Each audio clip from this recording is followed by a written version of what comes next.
we, very early started being sexually active, Okay. and it was great. It was awesome. Okay. 5 stars, 2 thumbs, way up. Okay.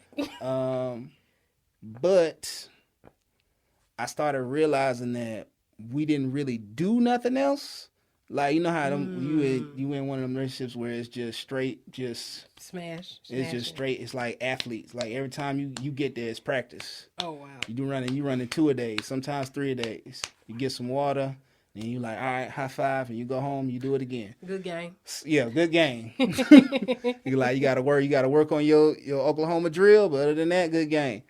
But so it was like a lot of that, and it just got to the point where I was like, I don't really, we didn't really, I never even had the time to be like, do we got anything in common? Do I even like her for real? Oh. And I was just like, started to ask these questions of her, and I guess she took that as I didn't like was trying to break up with her or something. When I was really just like, Trying to get to can we know her. do something else besides fuck? Yeah. And that didn't go over very well.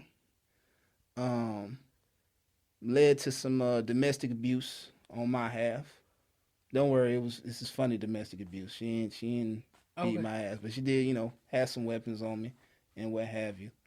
And long story short, she was messing with somebody else and caught something.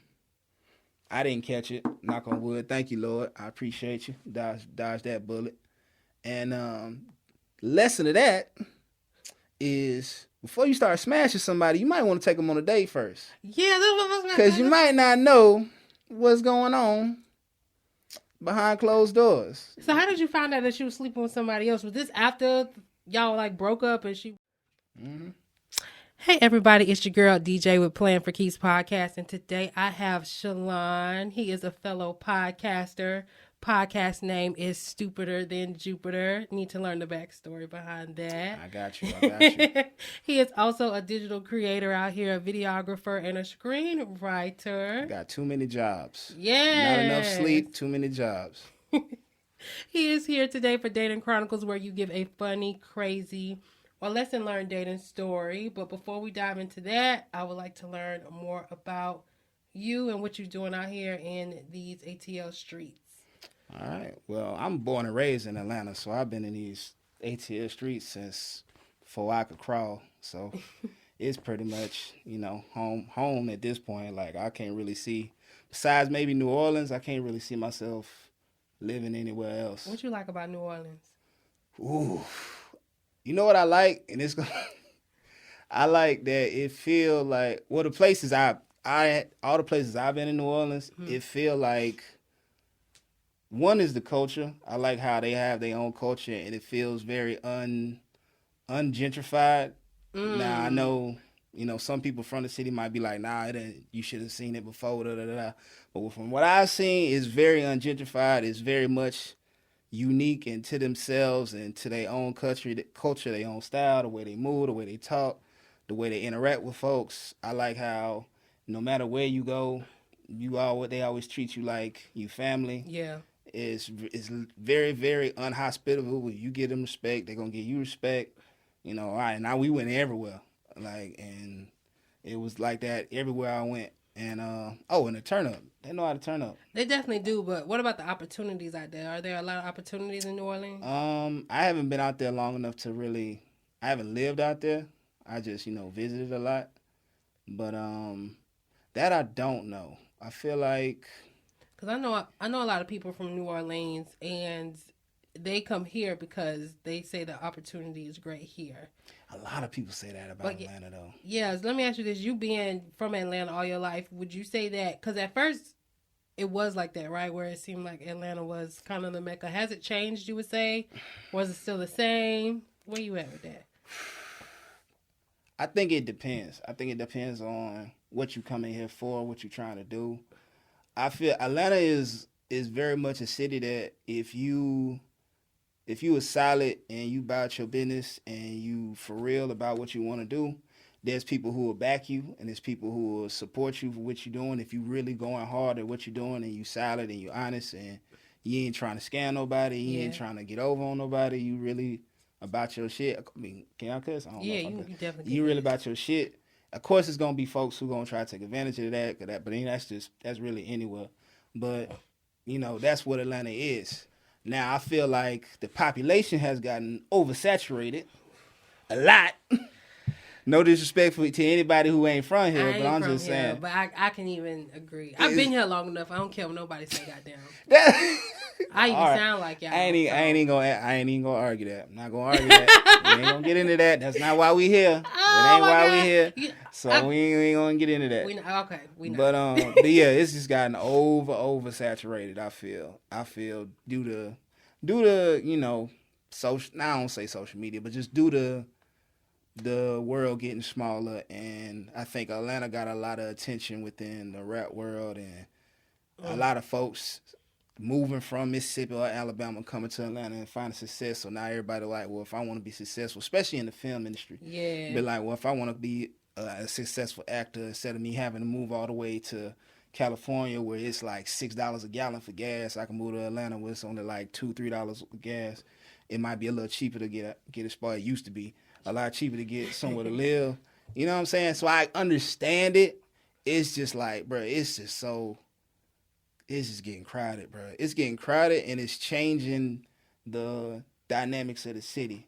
Cause with the influx of people come, you got to make room for those people. Yeah. And then a lot of the places and the staples of what make Atlanta is getting erased with all the people that's coming. Yeah. And they don't really understand that because they just trying to get in where they fit in. Mm-hmm. But all the folks at the top is like, I bet this money coming in, so we gonna do whatever we can to make room for the money.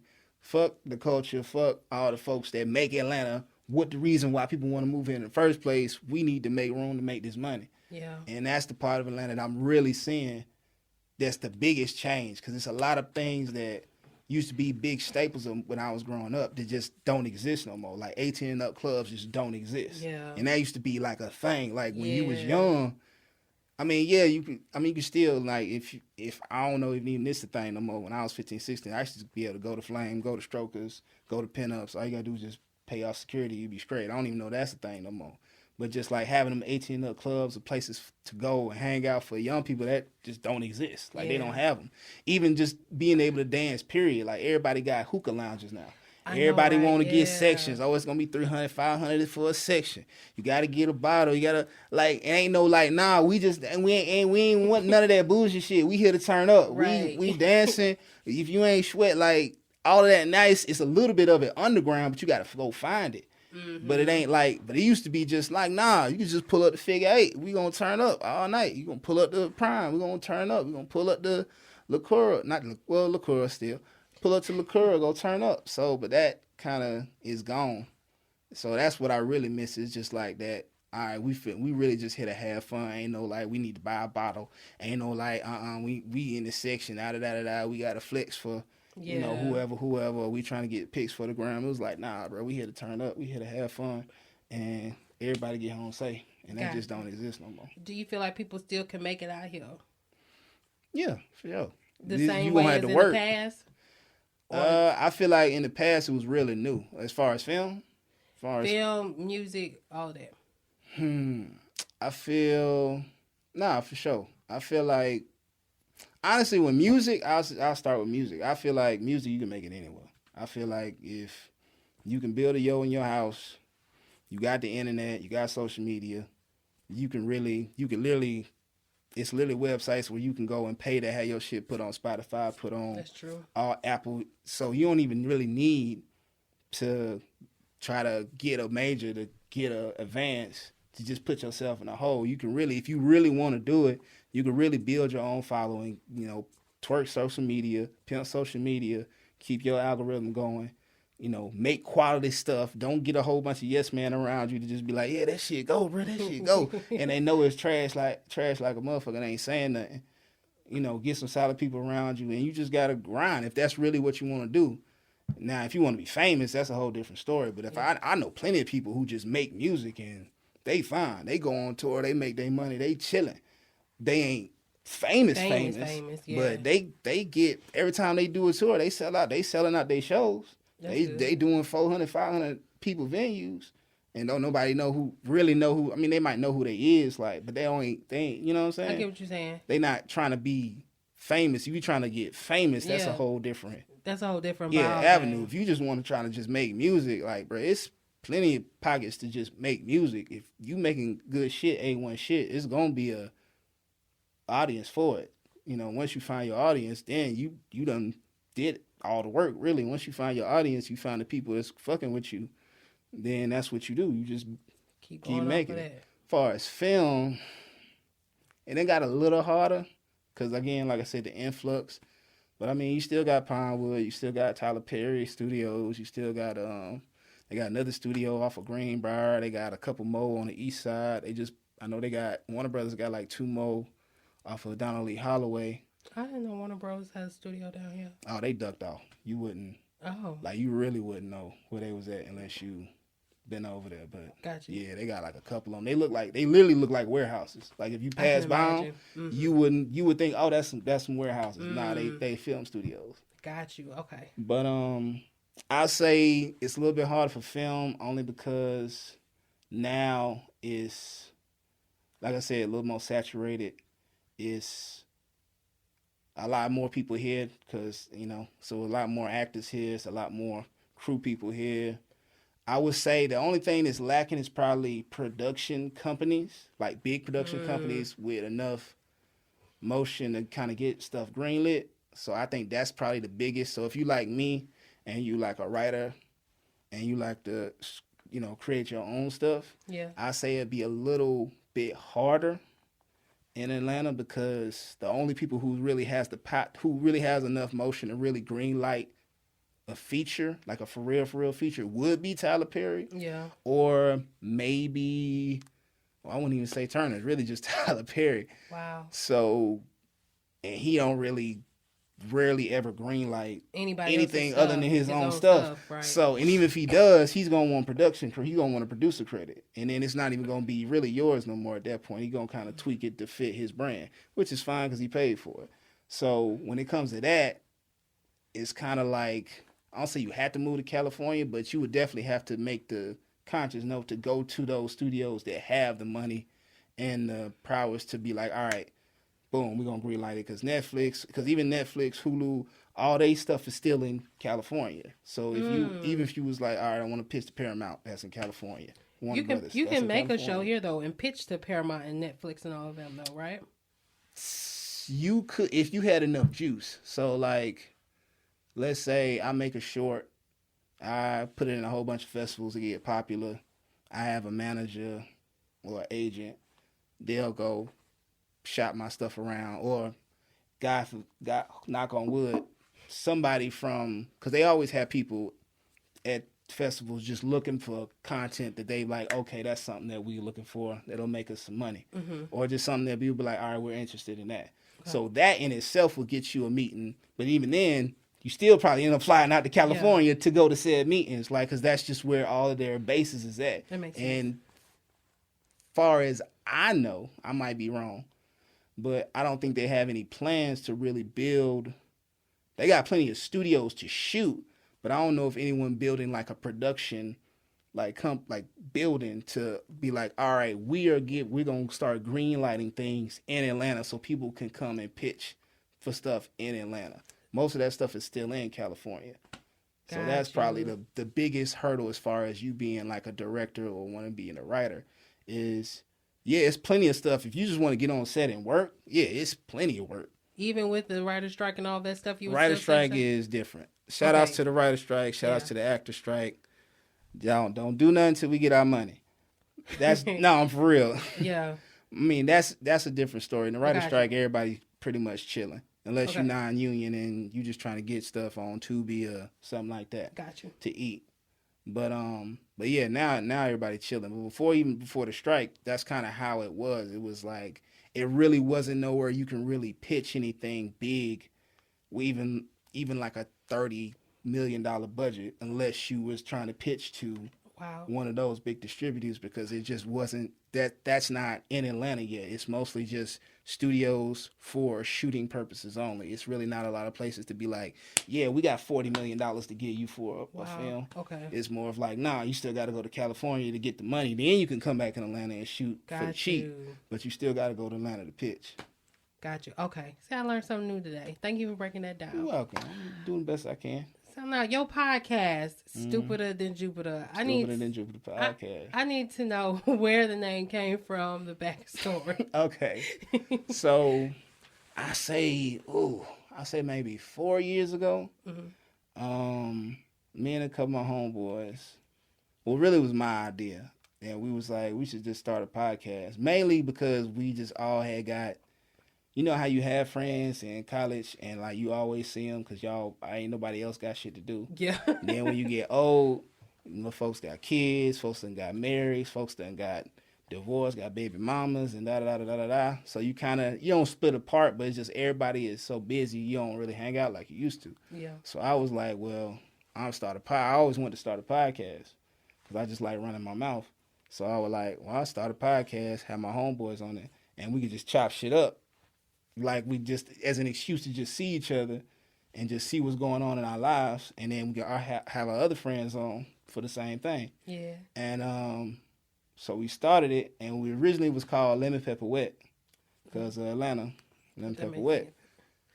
Somebody else had already had that podcast. Really? Yeah, okay. Somebody else had already had it.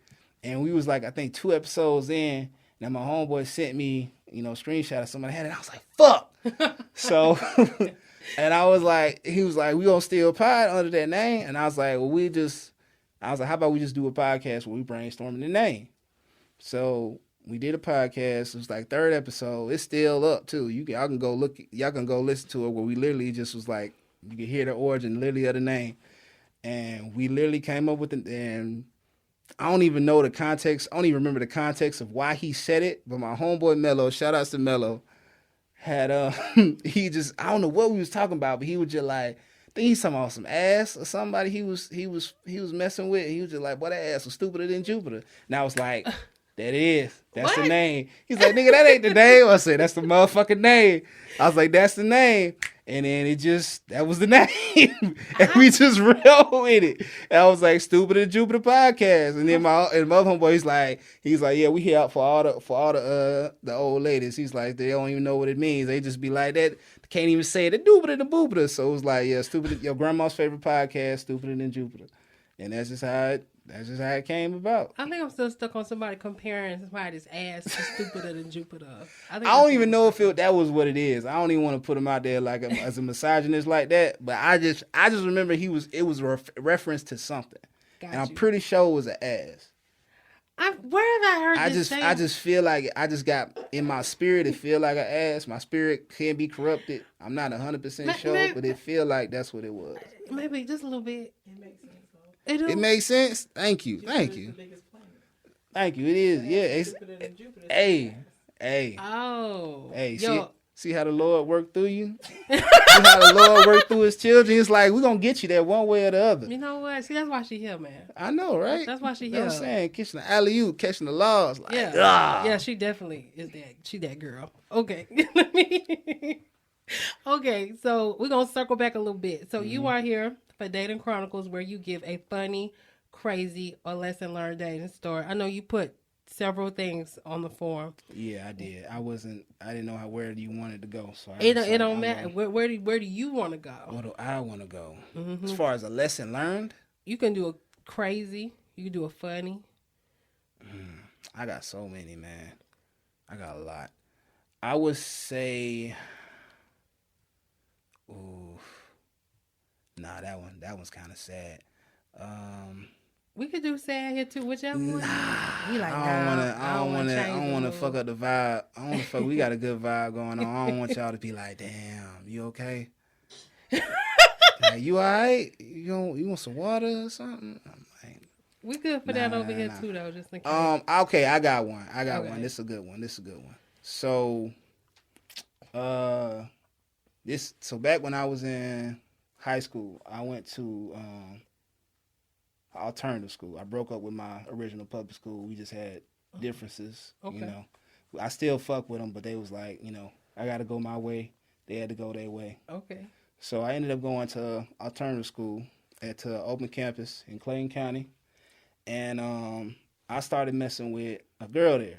Now it wasn't nothing official, but it was, but everybody kind of knew that we was messing with each other, and we, very early started being sexually active, Okay. and it was great. It was awesome. Okay. 5 stars, 2 thumbs, way up. Okay. But I started realizing that we didn't really do nothing else. Like, you know how you in one of them relationships where it's just straight, just smash. It's just straight. It's like athletes. Like every time you get there, it's practice. Oh wow. You running 2 a day, sometimes 3 a days. You get some water, and you like, all right, high five, and you go home. You do it again. Good game. Yeah, good game. You gotta work on your Oklahoma drill, but other than that, good game.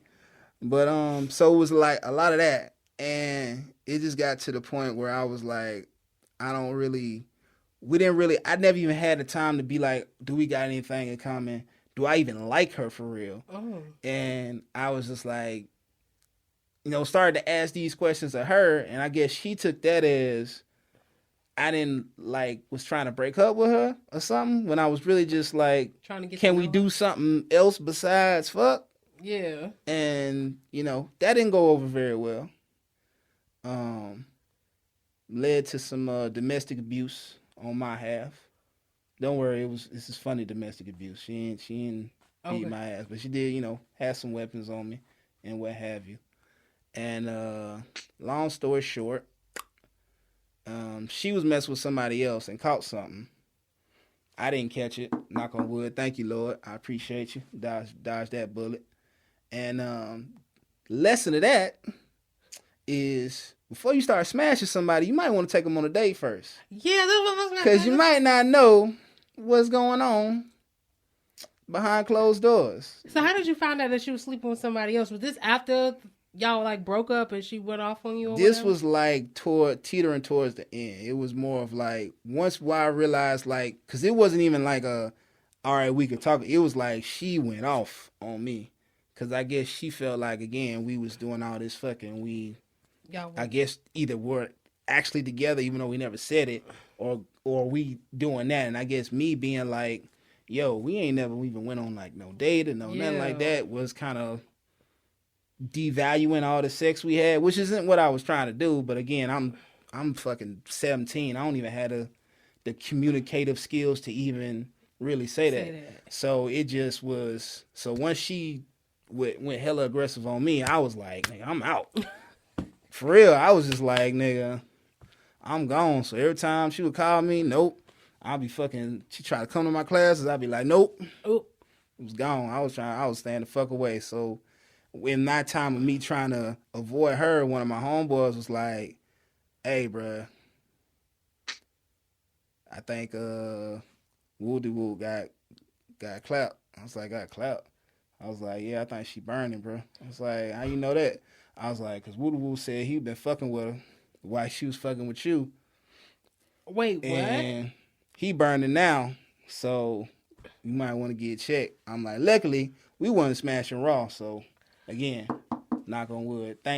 Shout out to my mama. Shout out to Nisi for making sure, hey. You stay strapped up. Yeah, you stay safe.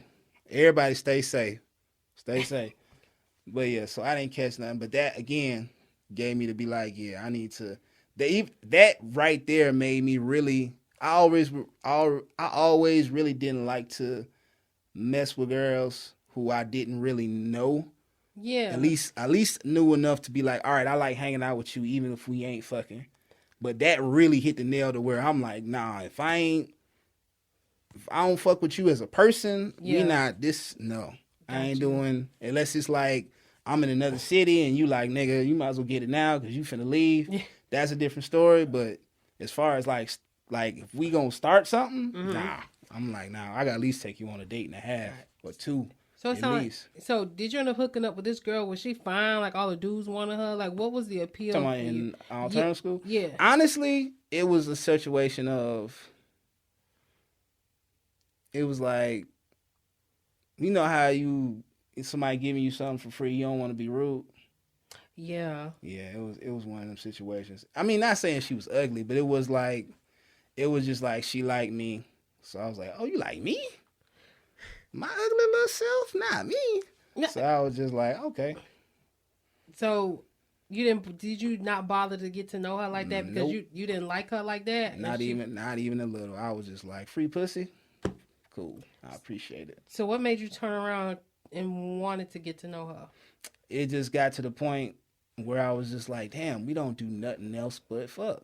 And it was just one of them situations. It just like, and I guess it's one of them things that as a man you just gotta learn to unlearn, because when you grow up, all you want to do is fuck. Yeah. That's just what you taught. You're not really taught to like get in a relationship. You just taught to get pussy. Yeah. So that's what I heard. That's what I learned from another guy. yeah, you really not. There's nobody. Even mom. Like I mean, I was pretty much raised by my mother. But even her, she never was like, you need to get in a relationship and treat a girl right. She would just be like, keep some fucking condoms on you. So no one really ever told me like, yo, be in a relationship. It was just like, hey, if you gonna fuck, be safe. Right. So, if she was like, yo, you can come get this pussy, I'm just thank you. Like I'm not at that time. At the time, this is 17-year-old Chilion, not 30-year-old Chilion. This is different. Yeah. This is back in the day. This is not me now. I just want to reiterate, this is not me now. This is me back in the day. Yeah. So, I didn't even want to ask no questions because I didn't want to fuck it up. She might change her mind if she got to know me. So I was like, nah, you trying to give it to me for right? All right, boom. But I ain't asking no questions. Well, she wasn't your first, right? Mm-mm. But at that time I wasn't consistent. I had lost my V card at 14, but I didn't smash again until I was like 16, like early 16. Got you. So it wasn't consistent enough for me to even have that be like, hang on. Got you. Let us get to know each other first. When you lost your V card, did you know that girl? Did you get to know her in that way? Or was it in a rush way? Nothing either. Nah, she was another one who was just like, well, no, she was more like, I'm taking that dick. She'd ask no questions. She was like, that's going in me. And I was like, all right. Is she old? Was she older than you? Not really. About the same age? About the same age. Wow. This is what type of time she was on. What? How did that? Which I got told too, but it just, again, at that time, I really was like, never would even imagine that someone would bless me with that type of gift. So what did you think? Why are you confused? You look very confused. I was just a little bit.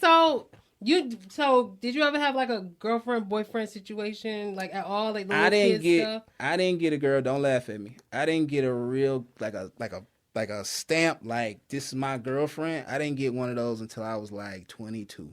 Oh wow. Yeah. Why do you think it was because of maybe your shyness and bashfulness? Were you like that? And then you just kind of took what you could get because guys were just talking about sex and all of that stuff. I was at first. I was real insecure when I was growing up. Okay. Cause I was cause through middle school, well, I would say through elementary, I was like the ugly, fat, chubby kid. Like girls really wasn't fucking with me like that. They would fuck with my friends, but they just wasn't fucking with me like that. So I kind of took that internally, and it wasn't until 7th grade when I got offered that's why I was like, what, me not the ugly nigga Chilion, not me. So once that happened, it was like, oh shit, I need this to happen again, but I didn't have the tools to make it happen or to keep it up or to have a girl. And then when the girl she was like, I want that. She didn't try to make you her boyfriend or anything like that? Nah. But that situation, I was somewhere for summer camp. Not summer camp, but for summer vacation. Gotcha. So I already wasn't finna be staying. So I guess she just liked what she saw. I don't know. She was just like, yeah, give me that. And I was like, I'm gonna give it to you. It's not gonna be good, but I'll give it to you. Okay, my bad. I don't mean that. No, you right. It's appropriate. Trust me, it was laughable. Trust me, it wasn't good at all. How It long was did terrible. how long did you laugh? I remember it probably couldn't have been no more than 5-6 minutes.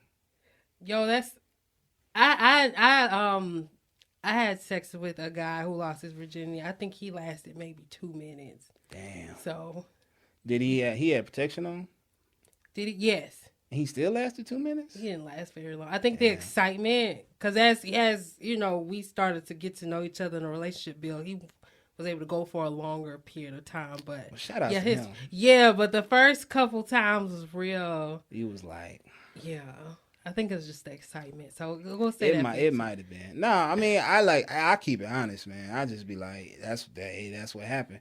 I mean, who expect to just be like, yeah, I went 2 hours on my first time. No, I ain't need no breaks. Had her weave lopsided, all that. Like who? Like nobody ain't. Yeah. You ain't being real if that real happened on your first time. I was talking to another dude on my podcast, and he was saying that 20 people be lying if they say they go longer than 20 minutes straight. Do you agree with that? It depends. I don't went a long time, but it really depends. Was it you slowing down though in between to make sure you don't nut though? Sometimes. I mean, the longest that I've been had to be about 45 minutes. Okay. But that was like, it really, honestly, it depends on the girl. It depends on your connection with whoever you choosing to have sex with. Because the person that I had went that 45 minutes with, we had been cool for a minute before we started, had being intimate and then got into a relationship. So it was a lot more built up. And before we went them 45, we had sex for a good little minute. Gotcha. So it wasn't even like I was trying. It was just like was like Dick and the mind was just on. They was connected. It was like, he was like, bro, we fucking her up today. For real. That just, so once I was like, oh, we not, all right, bet, we going. And that 45 was really because she was like, nigga, I'm tired. For real. She was like, nigga, look, just, we gotta do something. I'm done. So I was like, all right, we're gonna figure this out. Because I couldn't care. I really was like, I'm good. She was like, nah, nigga, you gonna have to, nah. Get the hell off me, okay. Yeah, exactly. Like, nah, nigga, you got one more position. I was like, all right, bet. Got you. Okay. But yeah, I truly believe it depends on the person. I mean, sometimes it's because 80% of it is mental. So like he probably was super nervous because I know for a fact I was super nervous the first time. Yeah. So once you get the nervousness out, or if you've been, that's what I don't believe about talking shit about like my sex game before you have sex, because then you gotta like live up to that. You gotta live up to it. Yeah, and I'm like, if you just shut up or just be like, yeah, it's gonna be terrible, and then you can be like, nah. Keep the expectations low, and then she be like, damn, he said 5, but he went 15. Okay. I'm like, you know what? We can build from that. We can do, like for real. I don't feel like, I never was the like, yeah, girl, I got nigga, I fuck the shit out you. I just be like, usually I just be like, only one way to find out. I mean, I could tell you anything, but I mean, you take the humble approach, okay. I mean, I just saying, the only way to read a book is to open it. That's a fact. I want to circle back a little bit. So you talked about kind of your childhood and how you were chubby. I'm sure you weren't unattractive, like you say, but we'll stick with the chubby and all that stuff. I'm telling you. How do you think that affected you and how you dated, like through like high school and then into like your first official relationship at 22? Well, like I said, I ain't really get into official. I think, especially, I'll say between. Or let me clarify a little bit. How do you feel that it affected how you interacted with girls? Like you said, you didn't even really get to know them. You just kind of gave it to them and had sex with. How do you think, just how I guess you were treated as far as not getting the attention back in the day, and how it kind of translated, like in high school years and all of that stuff? I would say the main thing I think that changed was was thing that really, really changed is when I started shooting my shots. And that changed because once I started shooting my shots, and even when I was getting rejected, I felt like none of my, especially in high school, like none of my, in middle school, it was like, that nigga got rejected. He don't get no hoes. Ain't nobody getting no hoes. It's fucking middle school. If you is, you ain't doing shit. But, I don't know that. I'm just like, I'm just a nigga getting teased because he don't get no hoes. Yeah. Because, you the ugly fat nigga. But once I, once I lost my V card, I'm like, well, I can't be that ugly. So now I just got to figure out, how to do that. But I ain't never really talked to no girls like that. Anti-Riz. So I don't even know how to even get those building blocks to go. Yeah. So, I can't really ask my friends. So it just came to the point where I was just like, fuck it, I'm just going to start asking. Yeah. So I started asking, and I got a lot of no's. But the thing I realized is all niggas get no's. They do. All niggas get no's. I was like, it don't matter how fine a nigga is to these group of women, it's going to be a group of women who going to be like, that nigga ugly as fuck. I ain't fucking with that nigga. Even if he not ugly, they going to be like, I don't like the way that nigga dress. Yeah. Or he ain't tall. It's something. It's that every nigga get told no. And once I realized that, and once I got over that, like, fear of rejection, then I became fearless. Then it was like the big building blocks of who you see before you now. Got you. To where I don't care. If I find a girl attractive, I'm shooting and I don't care. I don't even care about, sometimes I don't even care about if I make it or not. I just enjoy the shooting. Yeah, wow, because that is, to me, the funnest part is just like shooting and trying to do my best to make it in. If I don't make it in, it was still fun anyway to shoot. How do you deal with rejection? Because you treat it kind of like a game? Because there's so many men nowadays who can't take rejection. Like there's women literally getting killed and beat up behind. I know. I hate hearing rejection. That. I think getting that attention from those few women who was like, nah, you worthy, you can get some, or I just want some from you specifically, I think switched it to where even if I am getting rejected, well, I've gotten it before, so I know it ain't something wrong with me, it's something wrong with you. Or I might just be for you. Yeah. So, because in that time that I was shooting, I was making some of them. Yeah. So I knew, so that kind of built my confidence to be like, okay, it ain't just, it was two things. It was one, I've been hanging out with my friends more and not being, being like, well, they going to holler at hoes. I ain't finna go with them because I know I'm ugly. I ain't gonna get no hoes. I'm like, nah, I'm coming too. Yeah. Even if I am ugly, I'm shooting.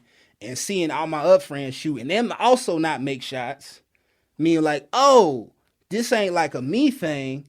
This us. This just the name of the game. Yeah. So once I realized that, I kind of got out of my own head and my own like self-consciousness to be like, oh, it's just woe is me. Nah, this is just how it is. And if you're afraid to shoot, you'll never get anywhere. Gotcha. And as far as relationships go, because I know I'm trying to bring it back to the original question. Yeah. As far as me not getting a relationship till I was 22, that came about honestly from kind of that too, because once I did start getting, I don't want to say consistent attention, and I kind of just got good at just talking, just ended up just talking to girls without, once I got the sex, I kind of realized, I kind of knew what I was in for. So now I didn't have the innate desire to like force the issue. So I was never the dude, I've never ever been the dude to be like, I'm talking her specifically just to fuck. Right. I would be shooting to like date you. Okay. Like it wouldn't be like I'm shooting trying to fuck. It'd be like, no, I'm shooting to date you. Whether it go in, it'll go in. Whether it don't, it don't. But doing that and being like, nah, I'm trying to get, I like hanging out with you. What's your personality like? I think that in turn had girls be like, even if they didn't want to date me, they would end up being friends with me. Got you. And again, whether it be like I just grew on them or whatever, then they'd be like, you know what, Chilion, he got some pussy. I'll be like, oh, I appreciate it. No, I'm just being honest. Got you. So that kind of happened throughout my high school, I guess say quote unquote career. Got you. So it never, and then honestly, I wasn't the most stable of students. Again, me in public school just sometimes we just didn't see eye to eye. Yeah. So, and once, we parted ways, amicably parted ways, and I went to open campus, that was a situation where it was like, I can't really fuck up. Like, I got to make sure I graduate on time. Yeah. So I couldn't even really, I didn't really have my focus really wasn't on girls like that. It was just, that was just a situation where she came to me and was like, yo, got you. I'm trying to give you some. And I'm like, appreciate it. I didn't even think, hey, we need to start a relationship. I didn't even think about it until, again, it happened so much that I was like, we spent a lot of time doing this, but I don't even think we went to the movies together. Got you. So that was kind of an afterthought because my main focus was making sure I graduated. I wasn't even on like get a relationship. I was on, nigga, you need to graduate on time. Got you. It sounded like, I know you said you were shooting your shot to date, but like you said, it never transpired to be that way. Y'all just ended up having sex. Yeah, did I hear that right? Yeah, because most of the time it would be. So why did you never pursue like wanting to be the person's boyfriend? Were you afraid of rejection in that way no, too? I did. They said no. Oh. Did you really pursue it though? After they said no, that was it? No, if they said no, I took they no as a no. Gotcha. Like, I was never the dude to be like, please. I'll just be like, all right. But again, it was one of them things. And I think, and the more I think, and I'll be telling my little brother this, shout out to LA, because he kind of going through the same thing where he don't know how to really navigate how to like be a boyfriend. Yeah. And he want to shoot, but he don't know how to like. He want to have sex, but he don't know how to like. I guess. So that's what I'm saying. Like you said, he want to have sex, but is he shooting for sex or? But were you shooting mainly for sex, and then Oh, I was shooting for. Once I had sex, I was definitely shooting. Once I had sex, I was shooting for. I wanted to have sex again, but I think once I had it. And once I realized, like, okay, that was cool, but I'm like, so I think it would be better. It was just, for some reason, I think it's because I got rejected so much that I was just like, and then as I was shooting, I realized, like, again, it's about enjoying the shooting. So me enjoying the shooting is me enjoying getting to know you.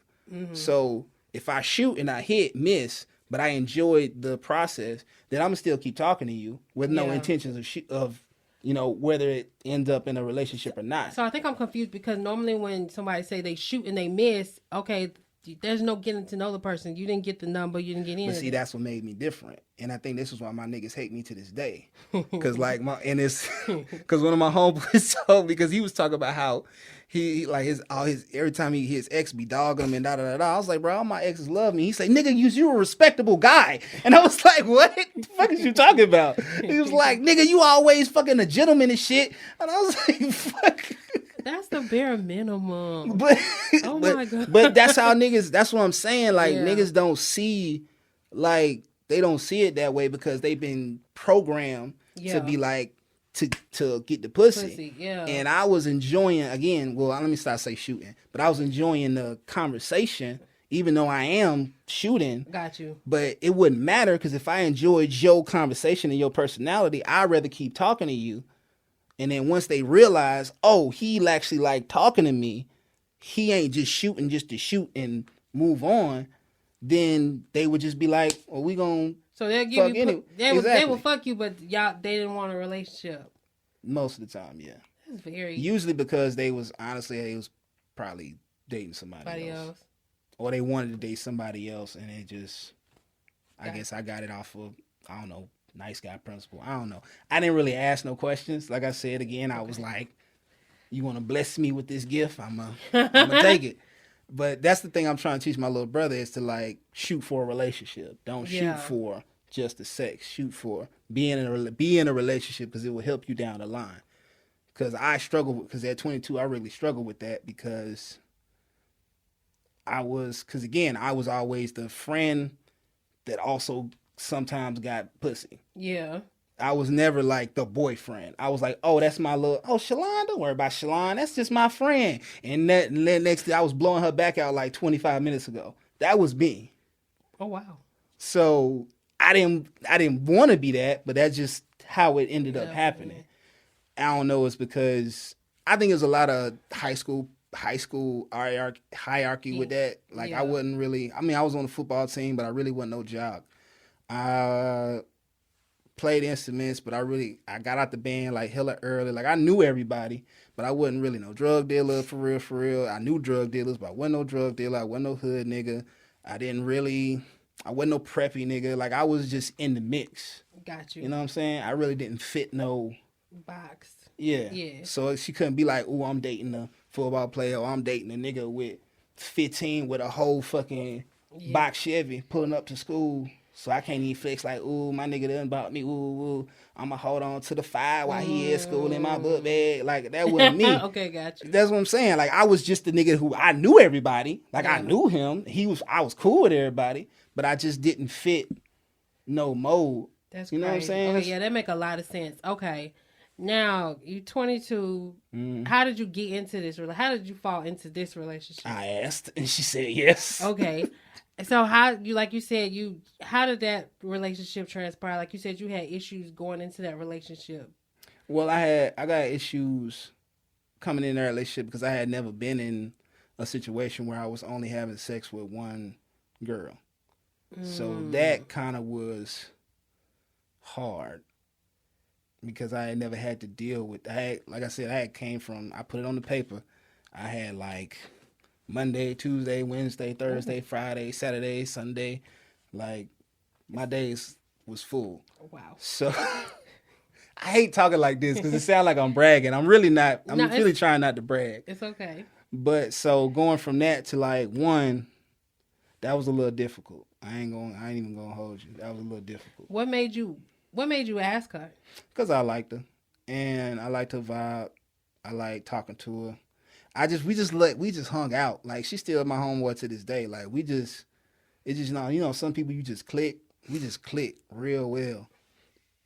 And she was fine. So when you put fine on top of just, you can have a conversation for 3 hours and not be bored. It's almost like, how could you not ask her to be your girl? And when I was just surprised she said yeah. So when she said yeah, I'm like, nigga, no take backs, nigga. This is it.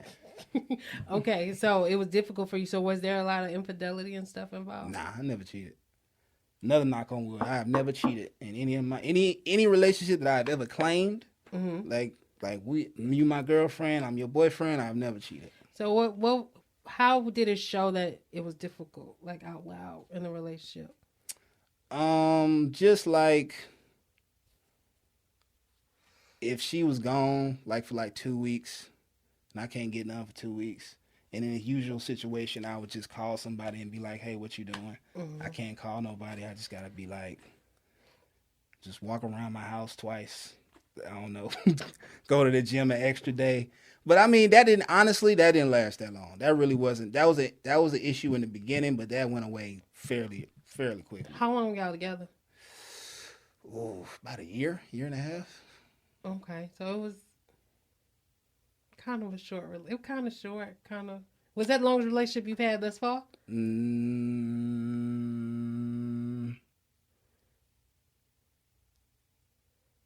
No. Close though, like second longest. Second longest? So you had to really think on that one. Because I had to do the math. Why did y'all end up breaking up? If you don't mind me asking. So I got one of my biggest issues, and again, this is why I wish I would got in a relationship a lot earlier, is that it's really hard for me to be emotionally vulnerable. Okay. And she was the type of person that and still is the type of person that needs reassurance, requires a lot of emotional openness to how you feeling about this, how you feeling about that, and Da da da da da da da. How you really feel about me? Where is this going? And at that time, these are just questions that I just was not equipped to answer. And it just got to the point where she felt like not not that I didn't not that I didn't care about her, but I think sometimes she just felt like I felt like more of like a room. Like I don't know. I guess she just didn't feel like I really like loved her. Yeah. Like I think she felt like I definitely cared about her, but she didn't feel. I guess that like this the one I want them like soulmate type shit, and that's always been an issue for me. That's always been like my Achilles heel when it comes to relationships is like emotional vulnerability. That's really hard for me. Where do you think that comes from? Probably my daddy and my mama. Your daddy and your mama? Yeah, You both said both of them motherfuckers. You said mostly your mama raised you, right? Yeah. Was your daddy like not around like that? I knew he was, and I would see him sometimes, but How bad yeah, did as that? far as like day to day, it's definitely just my mama. How bad did that hurt you growing up? Yeah, stop. Stop. You know what's funny? It didn't really bother me growing up because, and this gonna sound kind of fucked up, but like I knew plenty of niggas who didn't have no daddy. So I was like, well, if a nigga talk shit, well, nigga, at least I got a daddy. I know who I could pick that nigga out of a lineup if I need to. So, Do you think that was kind of a cover up just to make you feel better at the fact that he wasn't there like that? no, because again, like growing up, I had friends who literally never seen their daddy. So I was just like, well, at least I know. It was more of like cup half, glass half full type of situation. I'm like, at least I know who the nigga is. Yeah. Like I done seen him before. He didn't came. We done had conversations before. Like I know motherfuckers who couldn't even if they daddy could be in their face right now, wouldn't know who he is. So I just took that perspective about it. I think about it more now, but it's like I'm old now, so it's kind of different. I think about it in more of how to be a better father myself versus like this is what you should have did. It was more like, all right, I see what you did. Let me make sure I don't do that. But I'm using it more as a lesson versus me trying to get back something that it's kind of too late for that now. Gotcha. And then you said your mama and your daddy. Why would you say your mama? Did she not show a lot of emotion? She did, but just more of like my mama is like very logical and Okay. very much, and this might just be a product of her having to raise me pretty much by myself. And my younger sibling's father, he kind of came in the picture too, but that's some more other shit. That's a whole another extra episode. We're not getting into that. Yeah. Okay. But yeah, but pretty much was raising us by herself. She kind of has like my mom was very big on like independence Okay. and kind of like making you like figure shit out on your own. So her thing was always like if you upset about it, all right, well you can cry about it, but like that's not gonna fix the issue. Gotcha. What you gonna do to fix the issue? So she didn't really leave a lot of room for like, oh, it's okay, baby, or pat you on the back.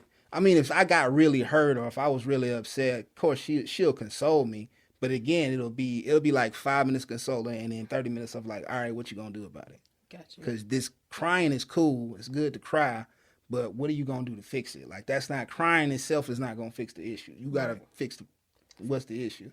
So I kind of I take that approach when it comes to things that happen in my life. But I also am realizing that's probably not the best way to handle a relationship, especially if a woman's like asking about like how you feel about her. There's no logical way. You know what I'm saying? There's no like logical way to do that. And you think even now I can't really talk to my mom about if I ask my mom any relationship advice, it's nothing I can use because she be like she sound complicated as fuck. You should leave her ass. This shit sound no for real. She'd be like her ass is sensitive as fuck. She need to get rid of her. So I'm like, well, that ain't Can't use that. Oh my God. So, Do you think too, like growing up, like you like the things you went through in childhood, like things you talked about, like middle school, being chubby, all that stuff. Do you think that also was another layer as to why you're not like emotionally available? Do you think you had to kind of hide your emotions in a lot of ways and how you felt? yeah, maybe a little bit, but I think, cause I mean, I was still pretty emotional as a kid. I think I would have thought that until till I talked to my dad more and I really found out why they broke up and why they didn't work. And being around my mom now as an adult, I'm like, nah, y'all niggas is just they just not wired with that emotional like depth that Yeah. people have. Not that they Yeah. don't care about people, Yeah. but it's just like that extra like if you want my mom to like if you ask my mom to like describe all the ways she like loves me, she wouldn't be able to do it, and I wouldn't be able to do it for her. She's just like, I love him because fuck, I love the nigga. What else you want me to say? Oh, wow. So that's just the Achilles heel that a lot of my family has. Like the more and more like I hang out with my family as an adult, the more and more I see like a lot of the shit that I have that I'm like, oh, this is like some hereditary shit that I'm just gonna have to figure out. Generational. Yeah, shit. that I'm just gonna have to figure out how to navigate. What have you been doing to figure out how to navigate it? Like you say, you taking stuff from your that you don't want to do that your father did. What else are you doing as far as the emotional part and being more vulnerable? Therapy. Going to therapy. How's that help like outwardly? Just like talking about where it could have came from. Realizing kind of that that just might not be my personality in a whole, and that's okay. It's one thing to not be an emotional person, but it's another thing not being able to communicate your emotions. Yeah. I learned that. That was very important for me to learn because I really thought something was wrong with me, and it took me to go in therapy to be like, well, there's really nothing wrong with you. It's just you need to gain the tool to express your emotions. Doesn't necessarily mean you need to be extremely emotional. Yeah. You don't have to change and be this super emotional person that you're not. You just need to be able that if somebody asks you that question, that you have the ability to communicate that emotion in a way that they can understand and accept. Got you. Does it make you feel uncomfortable, like when the questions come up? It used to. It don't up? anymore. Now I just be honest. So Okay. It's a lot easier now. It used to be hard as fuck. Like, nah, I'm serious. Like I used to like. Would the words be like in your head, but you just couldn't say them? Like it would just make me physically uncomfortable to just talk about my emotions, or even even if it's something that bothered me in a relationship, like I would always would feel uncomfortable talking about it. Got you. How are you now in that aspect? Because that's so important now too. Like, yeah, it is. It is. I'm a lot better. Especially with a lot of men keep quiet and don't say anything. They Facts. just keep quiet. You know what they be doing? What they be doing? They be cheating. Yeah, they be cheating. I be telling like, bruh, like, and I be trying to tell, like, I be telling my homeboys, like, y'all gotta stop doing that shit. Y'all gotta just speak, man. Right. Because a lot of you just don't want to. I think it's a combination of you're not used to doing it, and again, the dynamic of a relationship is always lopsided because it's me pursuing you. So it's like I'm an employee. I'm trying to get a job. You doing the hiring. So already it's me presenting all my credentials, trying to get the job. Mm-hmm. And once I get the job, it's me doing everything I can to keep the job. But when you have a job and it's some shit that the manager do that you don't like, most jobs you don't say nothing. Yeah. You just keep it to yourself because you're trying to keep your job. So you do other shit that you ain't supposed to be doing to get back at your manager for doing some shit that you didn't like. But they be cheating though, so the woman don't even know that they cheat. But that's the thing. That's what I'm saying. That's the sneaky thing that the employee is doing. Like if an employee be like stealing time, like they be stealing like 15 minutes on the clock every day, because they don't like something that the manager's doing or something that the job just policy that they like. This policy is unfair. But instead of just going to the job because they don't want to get fired or get disciplined, they'll rather just do this little sneak shit on the side when they should have just went to the manager and just been like, hey, I don't appreciate the way. But that takes a lot of maturity and a lot of insight. But I feel like women don't see relationships that way. How do you feel women see relationships? I think they see it as that's just, well, society has already been ingrained, like the dude is supposed to approach me. Like rarely are women like approaching dudes like, hey, what's up? Let me take you out. There's a lot of women who shooting shots now. Write their name down. Write their names and their IG and I'm kidding. I've shot my shot before. How'd that go? Did it go well? It usually do. Exactly. I mean, sometimes it don't. But I mean, what made you shoot your shot though? I'm interested. Now I'm curious about the women who. But I'm curious in your mind of what made you be like, nah, fuck that. I feel like a lot of men don't. Because I feel like a lot of men are shyer than what they try to portray themselves to be. They don't want that rejection. Yeah, women don't want rejection either. So women not gonna shoot their shot either. Yeah, but I feel like for women, it's like y'all have a very small window of rejection. There's a lot of women getting rejected out here, just like there's men that be getting rejected out here. I feel like it ain't. I rarely. She making the face. Nah, she backing. Which one? Wait, which one you backing up? You backing up her? Or you backing up me? She definitely back. Women get rejected all the time. Women can be in a relationship and be rejected. You literally just sat there and said your homeboys, they cheat all the time because they can't express their emotions. That in a way is rejecting their woman because they, instead of bringing the conversation to the table, they completely just write her off and go and cheat because that's easier than having a conversation. Oh, that's how you rejected. Oh, see, you trying to be sneaky. No, that's not what I'm talking about. No, but altogether, like even if women are afraid to go and talk to some guys because they feel like they're rejected, they're on both sides. People feel like there's people that's out of their league. Yeah. Yeah, I still feel like it's. I promise you, it's a lot more dudes getting rejected than women getting rejected. Yeah, because women are starting to shoot their shot. This is kind of a newer thing, I would say. But no, there's women out here shooting their shot. I guess I just wasn't in the right areas to where women were shooting the shot. Because all your stories that you gave were women shooting their shot at you. Say, give me that dick. But see, that's not really shooting their shot because they already knew because I'm not the dude that like, I'm going to be your friend and play the friend zone spot without me knowing that I'm attracted to you. So these are women that I already have made it known. These are women that I shot the shot. They said no to me, and then when they felt like it, they was like, "All right, come and get it." Okay. This not situations where I'm just like and they was like, "Yo, hey, Dread, come here right quick, Dread." Nah, it didn't go that way. It was literally like me being like, "Hey, what's up? What's going on with you?" And they like, "Nah, either I got a boyfriend or I ain't on that right now. I ain't trying to be in a relationship right now. I got a lot of that. I ain't trying to be in a relationship right now." All right, cool. Well, I still fuck with you as a person, so we gonna still, if I see you, we gonna chop it up, and I'm going by my way.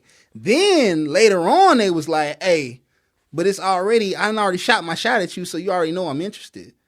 You just was like, kept me on the burner until I guess you felt like giving me some. I'm talking about cold turkey. We in the club or we outside somewhere, and you just like, "Hey, come here right quick." That's what I'm talking about. There's bold women who do that. And the women could do it as subtle as giving that man a compliment. A woman could come up to you and tell you how good you smell or something like that. I'm not saying it don't ever happen. I'm saying like in my 30 years of living, it's happened one time. And it really was, and it didn't count. It doesn't even really count because I was at a bar and I had already asked her to dance. So we had already danced on the dance floor. And I was talking to, it's kind of fucked up, but I was talking to this other girl. And literally while I'm talking to this girl grabs my phone out my hand, puts her number in my phone, hands it back to me, and walks away. Oh, wow. And I was like, yo. See? She still shot that shot, though, she did. In a dangerous ass way. She did. But she shot her shot. I was like, yo. go. She was choosing violence that day. She really was. She fucked my whole shit up because that girl wouldn't even try to talk to me no more. And I literally was about to get her number. And she literally was just like, yep. Handed it back, left, didn't say a word. See what I'm saying? I said, yo. So there's women out here who do shoot they shot. But that's one time out of my entire life. Like, it don't happen. Trust me, it don't happen that often. You got to touch more grass. I mean, I'm kind of low-key retired. I'm in semi-retirement right now, so I'm chilling. At 30 years old. I'm chilling. You've been burnt that bad. No, I'm saying I'm in a relationship. Oh, congratulations. Thank you. That's always a good thing. Okay. So semi-retirement. Yeah. You can't just be in retirement. You don't know? Nah. You ain't in retirement till you married. Got you. And you aiming for marriage. You know How do you what? feel about I go that? back and forth. Why is that?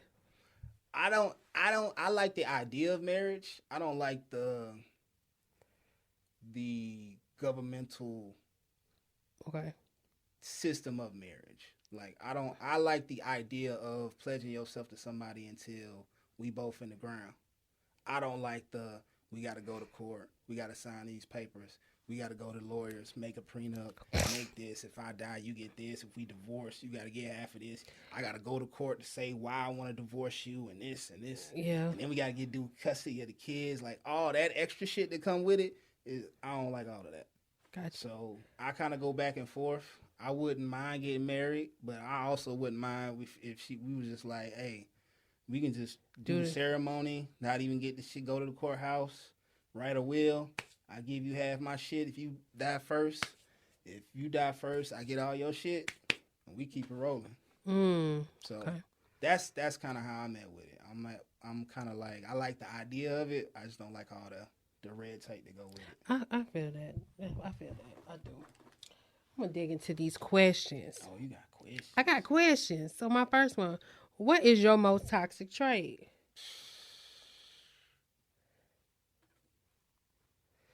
The emotional unavailable. Like, I can be real. Definitely my unemotional side of me. Because if I'm not in a relationship and I'm just like, and not that I treat women wrong, but like, I think that my unemotionalist, I don't even know the word for it, but let's say my unemotionalist. Yeah, that sounds terrible. Yeah, it really do. That don't sound right at all. Your avoidant tendencies of emotions. There we go. Okay. That's what I'm talking about. I use my brain today. Okay. Go ahead. But yeah, I'll say that it just kind of, even though I was never afraid of those, like, what are we conversations, and I'm always 100% honest. Hey, I don't think we work as a couple. If you want to stop having sex, that's cool. If you don't even want to talk to me no more, that's cool. You know, wherever you want me to be to you, I can be that for you. But I still feel like some women still did catch feelings. Okay. And I think that like me being like that emotionally cut off, but still down to go on dates, go on vacation, doing all the boyfriend shit without none of the showing like the emotional depth, like kind of, I don't want to say led women on, but it was definitely like the wrong approach to do if I'm telling her I don't want a relationship, but I'm still doing all the relationship shit. So I'll say that's probably the most toxic thing about me. Got you. Growing up, what was the most misunderstood thing about you?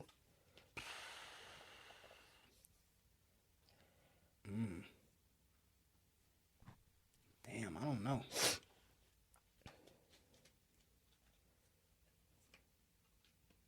Yeah, I don't know. You never been misunderstood for anything? By my peers? Like peers, people around me? It could be your peers, parents. It could be relationships. I know you talked about being unemotional and then women taking that the wrong way, but allergies kicking my ass. Sorry. It is that time. I don't think so. I'm trying to think. I can't think of a time where someone has. Cause I mean, I'm pretty honest. Like I ain't never. I think the only thing that I guess I was misunderstood by is like if women be like, I'm coming over, but I ain't fucking, and I'd be like, okay, and then they'll come over, and then they be like, oh, you really not trying to fuck? I'd be like, you just told me you weren't trying to fuck. They be like, well, I didn't think you was gonna actually like not try to fuck, and I'm like, why would I try to fuck if you just told me you weren't trying to fuck? That's the only thing I could think of. Like, I guess my honesty, like my ability to really like fuck with women for who they are and not be like trying to just fuck you. I think that's probably the most that I've got. Like, you really not trying to fuck? I'm like, you told me you wasn't fucking. Like, what am I like? You like, nigga? If I tried to fuck you when you told me no, that's rape. That's literally rape. That's the definition of rape. Right. Like, what you want me to do? A lot of men don't understand that, though. They like to chase. And I think and women like that shit secretly, though. That's why. But anyway, some women, not all women. I've definitely had some be like, so you're not even going to, like, if I'm leaving, you supposed to chase me, nigga. Yeah, women like to be chased. And I'm like, I'm not even that fast. I'm not going to catch you. I'm not going to catch you. What do you feel someone benefits from being in a committed relationship with you? With me? Yeah. Oh shit.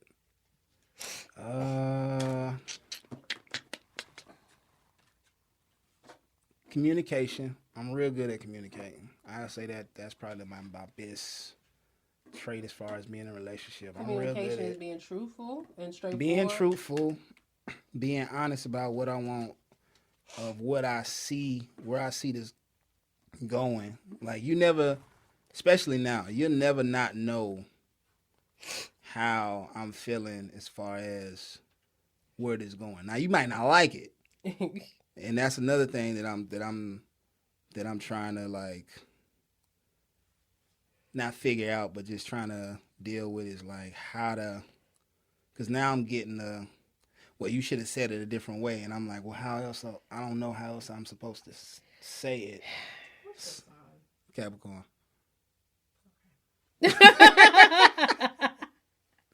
Am I stressing you out? No. Because I feel like, if I done looked over a couple times, you was just like, this nigga here, god damn. Like, what the fuck? Okay. But yeah, I say definitely that. Like, I'm definitely good at communication. I do amazing ass gifts. I'm a good gift giver. Like, I'm like the nigga to be like, oh, you remember that one thing you said you liked 5 years ago, and you was like, you always wanted to do it. I'll do a whole surprise trip with it. Oh wow. I'm real good. I take notes. I'm real good at gifts. That's probably part of my love language is like I give dope ass gifts. Got you. I don't want to say good sex, but I haven't had that many complaints, so I guess I'll throw that in there. Women don't complain as much as they should. No, I'm saying no complaints is in they kept coming back. Women still don't complain as much as they should. I've No, this is not me. This is not me downing your game. No, I'm saying if that's the case, women they do need to start coming back. But women will come back literally just for the attention and not really for the dick. Nah, if they wasn't coming back to me for the attention. Not saying I don't give attention, but I'm just saying like you give attention while you having sex with them. Yeah, but it's like I give honest attention, so it's not. I'm saying like if a woman want like doting, like they want like somebody like, you know how women be like, I need a nigga to worship me and all that shit. I'm not that dude. There's some women who okay with just sexual attention. That's half the reason why women be settling out here. But that's another topic for another. Lord.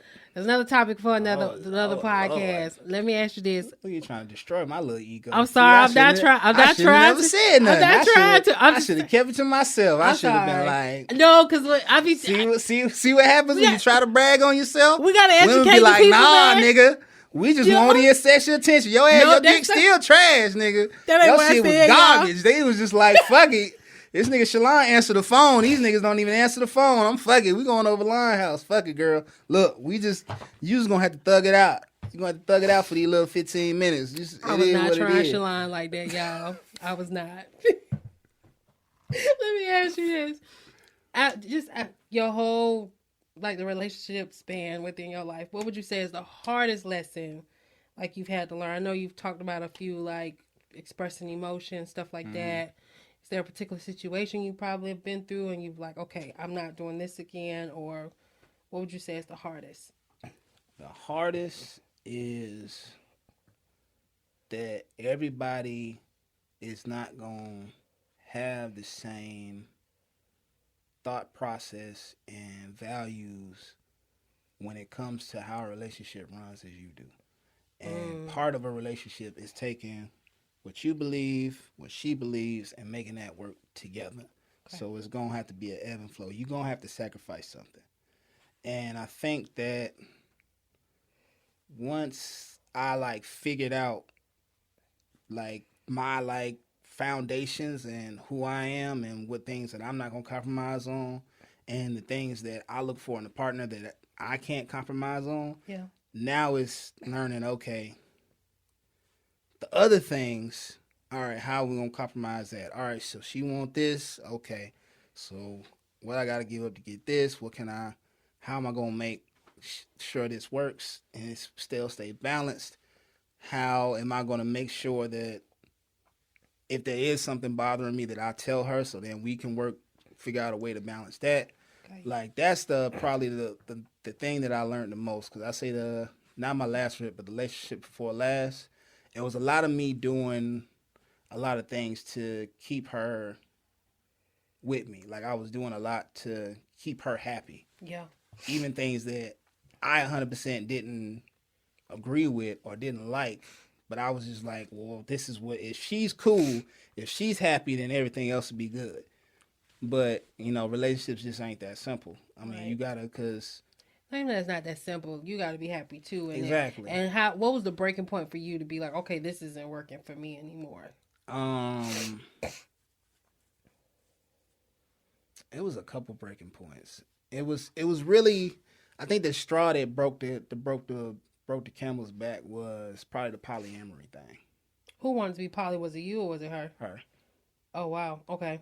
And I was down to do it, but it was a situation where I was like, well, my argument was, I mean, that's cool, but my whole reason, the way I operate in a relationship is no different how I operate with like a roster. Like I'm not the nigga to just be like, all right, you only coming over to fuck, all right, you gotta leave. Yeah. Like I'm like, nah, I'll fix breakfast. We can chill, hang out. I don't care. Like I don't treat the women that I deal with like objects. Yeah. So the only difference between that and a relationship for me is that I'm only dealing with you. So if you going, all right, I want a polyamorous relationship or I want an open relationship, that's fine. But to me, that defeats the purpose of me being in a relationship in the first place, because that's the only difference. Yeah. So it was hard in my mind to kind of make that distinction. And then I was like, well, if you want to do that, cool. But I don't think I'm going to participate, because I don't operate in that, like, going to get women just for, especially at that point in time, getting women just for sex, but you don't want me to get emotionally attached to other women besides you. So it wouldn't work for, this just wouldn't work for how I operate. Gotcha. So were y'all going to try to do like a polymono thing? I don't even know what that is. Like you monogamous and she's poly? That's what I was pitching. Yeah, that's what I was pitching. I was like, well, you can, if you need to have it open and you don't, because she felt like monogamy was like a cage to just be with one person and she can't explore sexually, whoever. Which, cool, I understand that. But I'm like, that's just not how I operate. So I'm like, well, you can go ahead and do whatever you want, but I don't think I want to do that. And she didn't want to do that because then she's like, well, that's going to make me feel guilty because you're not having sex with nobody else. And I'm like, well, I don't know what to... Like, do you think that would have lasted, though? Like, her going out and... So she wanted to be polyamorous just to be able to have sex with other people. It wasn't her... So she just wanted an open relationship. Not exactly... Because polyamory is more than just having sex with multiple... that's a part of it, depending on the dynamic. She said poly, so I think because she was bisexual. Which, you know what's funny? I don't know if this is a thing, because I don't know how much time we got left. I don't know if we got time on this. You're fine. Oh, but like every serious relationship I've had, every girl has been bisexual. I don't know that's really that's for my therapist to figure out why that is. Oh wow. But even the one I got now, bisexual. But I think she was the way she kind of saw it is she got a girl, she got me, and it's her in the middle. Got you. So again, but she didn't want you getting attached to the girl that she brought in. I don't know how she saw it. I think she just saw the fantasy of like us living in like this triangle of sex and harmony, and I'm more like saw the future because I already know how I am. Mm-hmm. It's like, okay, so one or two things is gonna happen. So if we go find a girl that we both fuck with in a relationship, either she's gonna like you more than me, or she's gonna like me more than you. Yeah. And if it becomes she likes me just as much as more than you, that's gonna be an issue because if you already having the idea of opening this thing to other people, my mind is gonna go to, oh, we're not really together like that. Oh. Because that's just, again, because the only thing that separates it for me is the fact that I'm not sleeping with nobody else. So if I'm sleeping with this person, but we vibing, and we talking, and we kicking shit, then it's going to be like, for me, it's going to be neck and neck. Yeah. So if she gets to the point where she like, well, I'd rather just fuck with you than her, it's going to be an issue. Because it's not going to be nothing, it's not going to be a hierarchy to distinguish her from you. Got you. So I brought that up too, and she was just like, so you just got to be emotional with every girl you fuck with? I'm like, yeah, kind of, yeah. I don't know what else to... Like, that's just how I am. I never was the dude to do. Like, I never got that blessing. Like, I was never blessed. I didn't look like Chris Brown or Michael B. Jordan or what's another fine nigga that just get hoes off GP? Idris like Elba. Idris Elba. What's another? Like, just all that. Them cavalcade of fine niggas who can just stand there and just... I don't think that's a blessing, though. We're going to say that. I think the way you are, the way you think is perfect, okay? We're not finna count that as blessings. We ain't finna count that as blessings. You know what I'm saying? I would disagree, but okay. I disagree. We're not going to count dustiness as a blessing. Dustiness? Yes, that's just straight up dustiness. How is that? What's dustiness? Dirtiness. How's being attractive dirtiness? Well, not the attractiveness, saying the part. Not that they're attractive, that's the problem. It's the fact that, like you said, it's like they can't keep their dicks out of everything that walks. Like, it's not, that's not. Yeah, you're right. That part is like, just. Yeah. Just because you fine don't mean you have to. Yeah, they fine. Be promiscuous. Yeah, they fine. But okay. Well, I was just using them as examples because they got versus me who shoots a lot of shots. But they probably don't even have to shoot as many shots, or if they do shoot, it's just like a layup every time. But then, she sit there and she say that, and you think about those men, they probably can't emotionally connect to anybody. So if she was dealing with somebody like that, those men probably couldn't even emotionally connect to her the way you did. So it's a lose-lose situation of what she kind of was asking for. It was. That's what I'm saying. It was one of them situations where she wasn't trying to be. She didn't want you to be completely free and open, which is crazy to me. But it was a lot. I could go deeper into that, but I'm gonna digress. Where can the audience find you? You can find me at Stupid and Jupiter Podcast. We on YouTube. We on TikTok. We on IG. Go ahead, look at some clips, leave some likes. We also on Spotify. We on Google Podcasts. We on Apple Podcasts. Go ahead, give us a listen. You'll laugh. You might learn something, maybe. But you definitely going to laugh because we have fun over there. So, come give us a listen, man. And that's it. You got any personal links? Yeah. I mean, if you want to follow my IG just to see buffoonery, because that's really all I put on there, or any projects that I'm working on. At Thomas Chilion, I ain't got no fancy ass IG. It's just my name. So I got a film coming out. Thank God for the Beach Boys. I just shot. I'm trying to get it in the festivals. I'm trying to start back my sketch show, Noxious Entertainment. Okay. So I'm trying to get that together. Shit costs money, man. It do. Bruh, it costs motherfucking money. It do. God damn shit costs money. But I'm getting back to it, man. I'm trying to get back on on my independent, making stuff from the ground up for me grind. It's really hard and it's really annoying because when you ain't got money to pay people, it's hard to get people to show up. And even when you is paying, it's still hard to get people to show up. Right. But I'm trying to get out of that. I'm trying to all right, you know what? I'm just going to get back to try to get the funds up to where I know, all right, I can set stuff up to where I can have the income be revolving. And once I do that, then I know I can get a lot more stuff done. Because it wasn't even the fact that people wasn't messing with it. It was just the fact that other people was getting other opportunities. And I'm never one to be like, well, nah, you got to come and do now, bro. Go get, if you getting money, go and get it. Go get it, bro. Because I'm sure go get it. Right. So definitely trying to do that. I'm definitely trying to get back in my independent filmmaker bag. I still take jobs here and there. I mean, it's gonna slow down because of the strike.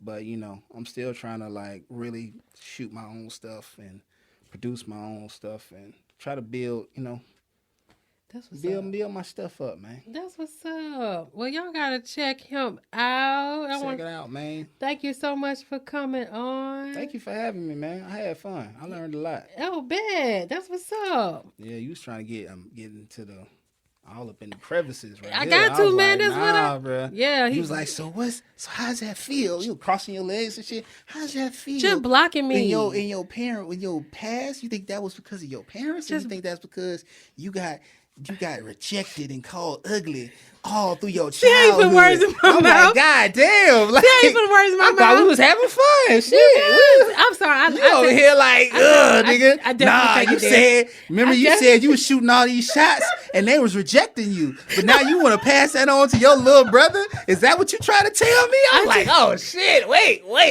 I'm sorry. I do take it there, okay? And you definitely be clock walking. That's okay though. I'm gonna catch you next time. And until next time, guys.